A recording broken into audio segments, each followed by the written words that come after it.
17. 지속적인 자아 통달. 나는 마하초한입니다. 여러분에게 7초한 아래에서 7광선의 나선 계단을 오르는 데 도움이 될 또 다른 힌트를 주려고 왔습니다. 내가 이미 말했듯이 여러분은 스스로 창조한 영체들과 7광선의 오용을 통해 인류가 집단의식 안에서 창조한 영체들을 대면하고 초월하는 여정에 있습니다. 따라서 여러분이 다음 2가지 사항에 대해 주의를 했으면 합니다. 무엇보다도 먼저 항상 흘러가고 있는 성령의 본질에 대해 강조하고 싶습니다. 그것은 정지 상태의 영이 아닙니다. 그것은 멈춰있는 영이 아니라 항상 흘러가면서 영원히 스스로를 초월하는 영입니다. 그래서 심지어 한순간도 결코 같은 상태로 머물지 않습니다. 2번째는 여러분이 이 분리된 영체들을 계속 극복해가는 과정에 있다는 사실을 명심해야 합니다. 전에 말했듯이 이것은 계속 새로운 자아와 새로운 영체를 만들어간다는 의미입니다. 의식의 48단계부터 96단계 사이의 다른 방법은 없습니다. 왜냐하면 여러분의 임무는 진실로 자신의 공동창조 능력을 실험하고 7광선으로 실험하면서 7광선에 어느 정도 통달한 자아를 형성하는 것이기 때문입니다. 그럼에도 불구하고 여러분이 정적인 영체를 창조하는 것이 아님을 명심하기 바랍니다. 여러분은 성령과 함께 흐를 수 있는 자아를 만들고 있습니다. 영체를 완벽하게 만들기. 지구의 거짓 교사들은 48단계 이상으로 오른 사람들, 이원성에 빠지지 않은 사람들, 진실한 영적인 구도자들이 막다른 길로 들어가 성장이 정지되고 점점 더 깊은 분리로 떨어지게 만들 수 있는 많은 교묘한 계략을 세워왔습니다. 교묘하게 변형되어 사용된 주된 계략 중 하나가 여러분이 분리된 자아와 분리된 영체를 창조할 수 있고 그들이 정말로 영적인 영역에 들어갈 수 있다는 것입니다. 이전 담화에서 가르친 내용에 비추어 볼 때 이것은 물론 에고와 타락한 존재들, 분리된 영체들이 가진 지고의 꿈임을 알 수 있습니다. 분리된 영체는 분명 죽게 되지만 그것은 불멸을 꿈꿉니다. 그 영체는 어떤 조건에 부합한다면 신이 자신을 받아들이고 따라서 그리스도의 혼인잔치에 들어갈 수 있다는 꿈을 꿉니다. 그러나 예수께서는 하늘에서 내려온 자를 제외하고는 아무도 하늘로 올라갈 수 없다 라고 하셨습니다. 하늘나라로 상승할 수 있는 유일한 존재는 의식하는 자아입니다. 그러나 의식하는 자아가 분리된 영체라는 뱀의 허물을 벗어버릴 때만 그렇게 할 수 있습니다. 땅을 기어다니는 거짓된 뱀의 영체들은 자신들의 교묘한 논리로 여러분이 하늘나라에 들어갈 수 있는 신처럼 되리라 생각하게 만듭니다. 따라서 올림퍼스 산의 그리스도신들은 그들의 책략이나 분쟁을 살펴보면 별로 높은 존재들이 아니었음이 분명히 드러납니다. 이들은 분리된 자아를 창조하여 불멸을 얻으려고 했던 타락한 존재들을 상징합니다. 하늘에서 내려온 순수의식 외에는 그 어느 것도 하늘로 들어갈 수 없습니다. 그러므로 세속적인 기준이나 다른 기준에서 아무리 완벽하다 해도 여러분은 이 분리된 영체들을 데리고 절대 하늘로 들어갈 수 없습니다. 완전함에 관한 그릇된 관점. 이제 분리된 영체의 문제를 알겠습니까? 분리된 영체는 정말 얼마 동안은 성장할 수 있습니다. 이 점을 아주 주의 깊게 생각해 보세요. 분리된 영체는 실제로 성장하고 확장되면서 어떤 의미에서는 그 자신을 완전하게 만들도록 설계되었습니다. 그러므로 어떤 종교나 영적인 가르침에 들어가 가르침을 계속 실행하면 언젠가는 완벽한 상태, 어떤 궁극적인 상태에 도달하여 하늘나라에 들어가도록 허락된다는 이상을 마음에 품을 수 있습니다. 또는 깨달음을 얻거나 정해진 어떤 목표에 도달할 수 있다고 생각합니다. 그러나 정적이고 완벽한 자아를 구축하는 것을 통해서는 구원받지 못하고 깨달음도 얻지 못하며 상승하지도 못합니다.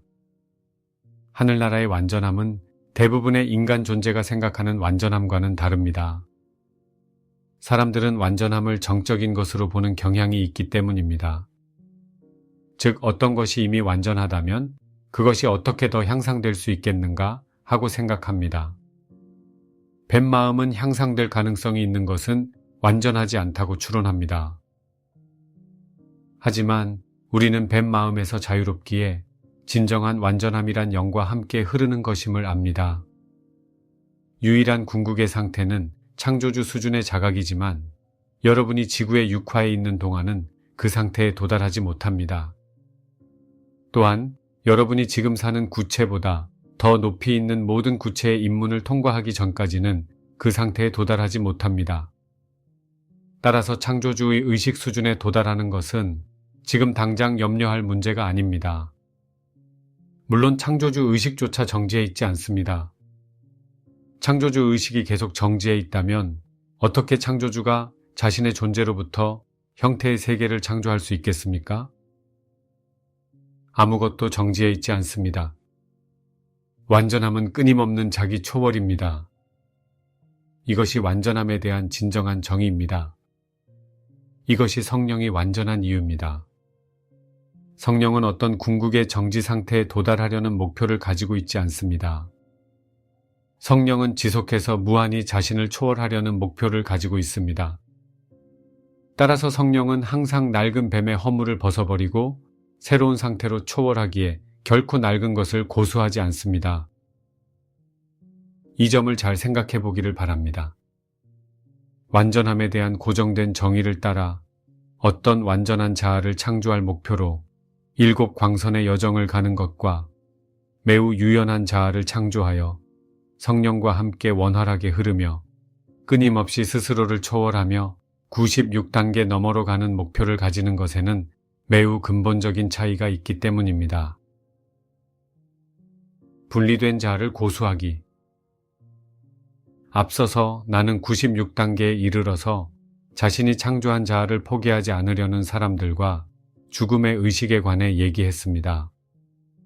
그들은 그 자아와 자신을 완전히 동일시하면서 그것을 포기한다면 자신이 죽게 된다고 생각합니다.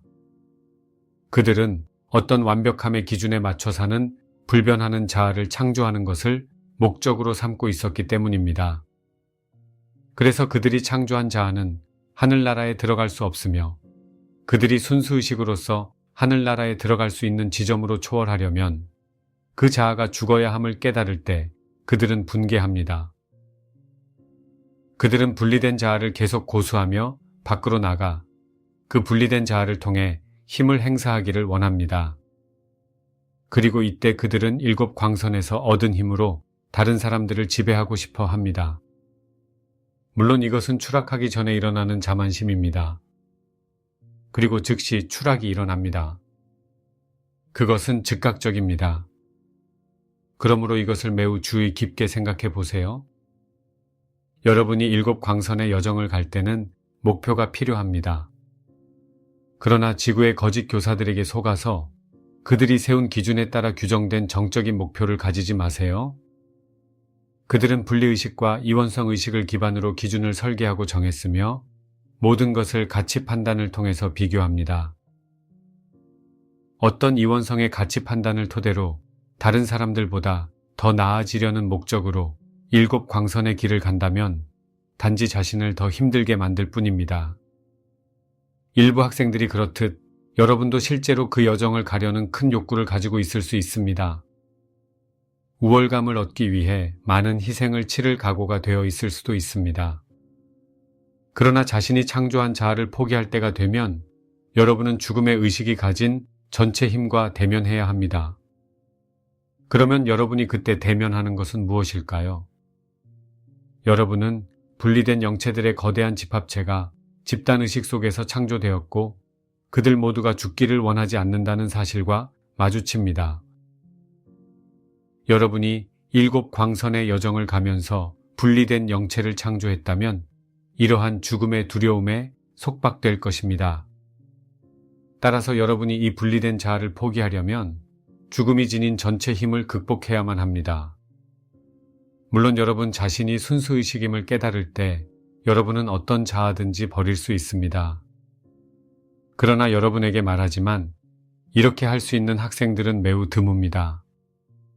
분리된 자아를 포기했거나 여정의 단계마다 분리된 자아를 포기하는 것을 배운 학생들은 훨씬 수월하게 나아갑니다. 그래서 그들이 96단계에 오르면 지구 전체가 지닌 죽음의 힘과 대면하는 것이 아니라 단지 그 특정한 단계의 힘과 대면하게 됩니다. 다시 말해 그것은 훨씬 더 작은 한 걸음이 되며 그들은 별로 애쓰지 않고도 다음 단계로 그냥 흘러갑니다. 그리고 96단계에서 97단계, 98단계를 넘어 계속 흘러가다가 어느 순간 갑자기 144단계에 도달합니다. 이때 144단계에서 마지막 유령, 마지막 자아를 포기하는 것은 큰일이 아니므로 별 다른 노력 없이도 상승 나선으로 흘러갈 수 있습니다. 그리고 진주문을 통해 상승의 경지로 들어갑니다. 알다시피 한꺼번에 모든 것을 다 포기하기란 대단히 어렵습니다. 한 번에 조금씩 포기하기가 훨씬 더 쉽습니다. 잘못에 대한 끊임없는 두려움. 나는 여러분이 7초안 아래서 그 여정에 성공하기를 바랍니다. 여러분이 그 길을 좀 더 쉽게 갈 수 있는 기반을 마련하는데 내가 도움이 되었기를 바랍니다. 진실로 옳고 그름의 잣대로 평가하는 것은 오직 분리된 자아일 뿐입니다. 여러분이 이원성 의식에서 분리된 자아를 창조할 때 그 자아는 오직 완벽함의 기준에 따라 살아야만 신께 받아들여지며 그 기준에 따르는 한 결코 잘못될 수가 없다고 믿고 있음을 알고 있습니까? 이것은 분리된 자아가 잘못을 저지를까봐 끊임없이 두려워하며 살아간다는 사실을 의미합니다. 그러나 방향을 선회해서 더 높이 오르기를 갈망하고 진정한 스승을 간절히 원하는 단계에 도달한 생명 흐름들도 있습니다. 그럼에도 불구하고 그들이 첫 번째 초안들인 마스터 모어를 만날 때 도저히 그의 가르침을 따를 수가 없습니다. 심지어 그들은 정말 마스터 모어를 볼 수도 없습니다. 그래서 그에게 어떤 이미지를 더 씌우며 흔히 그를 매우 엄격한 교육자로 봅니다. 따라서 이 엄격한 마스터가 마음속을 꿰뚫어보는 시선으로 자신의 잘못을 드러낼 것이라고 두려워하며 그의 가르침과 도움을 받아들이는 대신 그를 피해 숨으려고 합니다. 그렇다면 우리가 과거에 했던 일은 무엇입니까? 우리는 그들에게 외부의 스승과 단체를 제공했습니다. 그 단체의 사람들은 자신들이 엘모리아의 학생들이라는 믿음을 가지고 있었지만 사실 그들은 진정한 모리아, 진정한 모어를 결코 보지 못했습니다. 오직 고정된 이미지로만 그를 보고 있었기 때문입니다. 그들은 모어가 낮은 의식에서 창조된 고정된 이미지를 훨씬 더 넘어서는 존재임을 알 수 없었습니다. 마스터 모어는 옳고 그름의 기준에 기반을 두어서 여러분을 판단하지 않습니다. 마스터 모어는 여러분의 잘못을 증명하기를 전혀 원하지 않습니다. 그는 여러분이 스스로 옳다고 증명하는 것을 보려고 하지도 않습니다. 마스터 모어는 다른 모든 초안과 마찬가지로 단 한 가지에만 관심을 둡니다. 이것은 바로 여러분이 기꺼이 자신의 현재 의식 수준과 자아감을 초월하고 현재의 영체를 죽게 해서 더 높은 자아감으로 흘러가는 것입니다.